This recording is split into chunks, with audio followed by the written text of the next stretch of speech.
Hey guys, my name's Dan, and for the last 18 months or so I have been a digital marketing consultant. I've set up my own business, and one of the things which I wanted to cover off this month for October 2018 was how I define success. If you haven't watched these videos before, you'll know that previously I worked for a digital marketing agency. Now, the marketing agency that I worked for was really nice. I worked there for 2.5 years, but there was something missing. And the reason that I left, and the reason I decided to go freelance, was for 3 reasons. And those 3 reasons I haven't really ever communicated on here properly as to what they are, and more importantly, whether I've actually been achieving them. But before we go into that, one of the things which I wanted to get across to you is how people define success. A lot of the time, people just think that in any job, you're there to make money, and that money is the ultimate goal. The more money you make, the more happy you're going to be because you can buy more things. But actually, it depends on your outlook of different things. The best way I've heard about how to summarise this was from a great little snippet on the Tim Ferris show. There was a great discussion point on there a couple of months ago, and I've been trying to dig through the podcast to try and find the right segment. I can't find it, but I just kind of wanted to relay it to you here because I think it's really important as to how people's perceptions of success are defined. The guy that Tim was talking to was giving the example of Richard Branson. Now, Richard Branson, obviously multi-billionaire, set up a huge number of successful companies. And from the outside looking in, ultimately, he's an incredibly successful guy. But for an example, if you assumed actually that Richard Branson's ultimate life goal was to live a really quiet but pleasant, out of the way, sort of almost humdrum kind of existence, then his success is actually a complete failure if you view it in that context. And since I've listened to that podcast, it's really been sort of floating around in my mind about how I'm defining success for myself and whether what I am doing on a day-to-day, a week-to-week and a month-to-month basis is actually helping me achieve those goals. As I say, I left my previous marketing agency that I was with and decided to go freelance for 3 key reasons. The first was that I felt that there was the potential to make more money than my existing salary.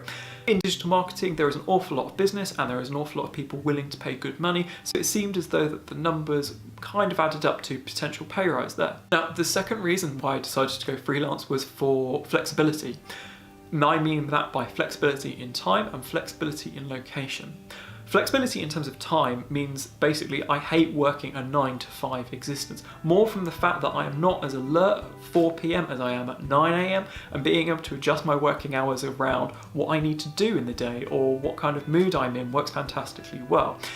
Location flexibility also means that hypothetically with digital marketing, if you have a number of remote-based clients, they don't physically have to be in the same location. As I say, I'm still based down in the southwest, I haven't moved, but I do have that opportunity in order to be able to do so. And the third area which I decided to go freelance was the fact that hypothetically I should be able to get more time for myself. Now, that's not to say that I'm going to be lounging around in a hammock and being a proper digital nomad, as it were, but by being able to earn some more money and by being able to take a more flexible approach means that I can enjoy a bit more of life. There's a lot more to this in terms of kind of the philosophy and my thinking of it, which is very closely reflected in Tim Ferris's 4-hour work week.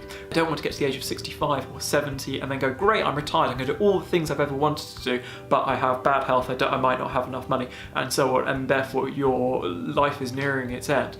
I would rather try and being able to achieve those things today if possible. So the whole goal of going freelance was a lifestyle element, a lifestyle change, which is hopefully for the better. And that for me is how I've been defining success for the last 18 months. But one of the things which I do is kind of try and reflect and work out whether or not I am achieving those 3 things. So first of all, money. Am I earning more than I was in my previous job? And the answer to that is yes, a definite thumbs up. I'm earning a good chunk more. Number 2, flexibility. When it comes to flexibility, I go, great, I can go to the gym when I want, I can go and get my hair cut when I want. That kind of flexibility, it's very minor, but it's quite significant and important for me, and I'm really glad to say that yes, I can do those things, and it's great.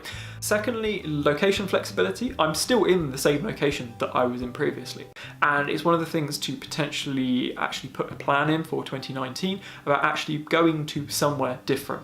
Now, whether that is further out of the southwest in the UK, maybe to London, maybe to somewhere somewhere in Europe, whether it's for long-term, short-term, I don't know. But as a result, almost 95% of my client base is remote. So although I can speak to them on the phone and Skype them, I don't physically have to be in any one given location. And that offers an amazing opportunity. But at the moment, I'm trying to decide how best to use it. So for point number 2 is to flexibility. It's definitely a tick, but it's not a full tick, if that makes sense. Now, so lastly, point number 3, having a fuller and more well-rounded life.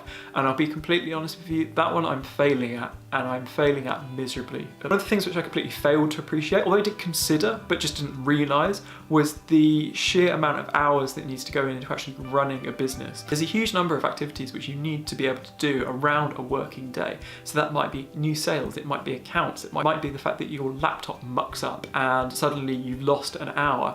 All those things massively play into the fact that a working day, aside from being a normal 9 to 5 in terms of actual hours, ends up being a lot longer.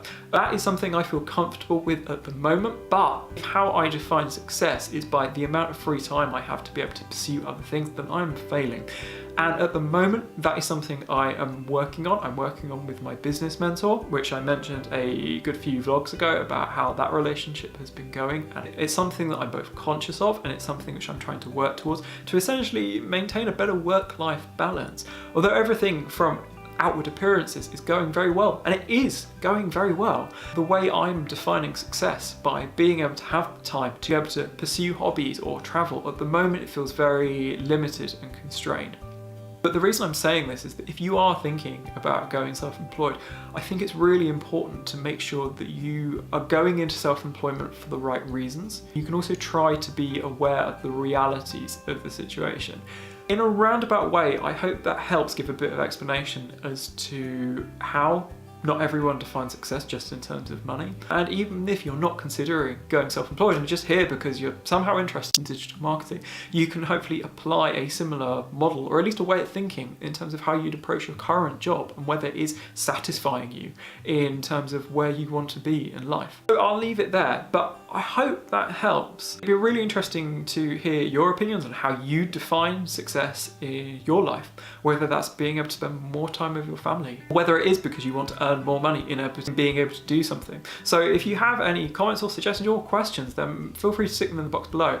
If you do know anyone else who would be interested in learning about digital marketing, whether they want to get into it or whether they want to go self-employed and do digital marketing as a trade that way, then do feel free to give us a like, share it with people, whatever, it's good. I hope that helps. I will be back next month with another video about what freelance digital marketing life is like, and until then, I will catch you next time.